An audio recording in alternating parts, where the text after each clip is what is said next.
Siya yung dahilan kung bakit nag-order ako nitong Anthocyanin Bubble Facial Mask dahil nakakalighten siya ng mukha at nakakatanggal siya ng mga tigirig-tigirig sa mga mukha dahil nalilinisan niya yung maduming mukha at napapaputi niya yung medyo maitim na face lock. Kaya dalawa na yung in-order natin at ngayon susubukan natin kung totoo nga ba yung testimony ni Idol dyan.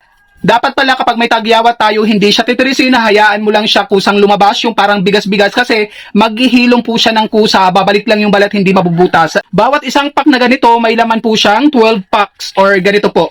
15 to 20 minutes natin siyang ibababad sa face, pero ako tatagalan ko kasi mukhang kailangan ng matagalang dito sa face lock ko eh. Ayan, ganyan siya, ganyan. Mabango. Walang filter yan ha, natural na face ko yan.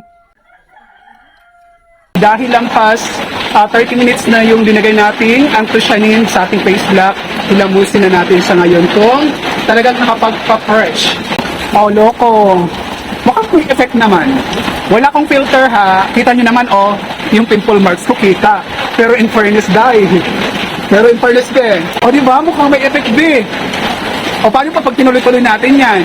O diba? Kaya mag-check out na kayo dyan sa Yellow Basket. Totoo ang chismis.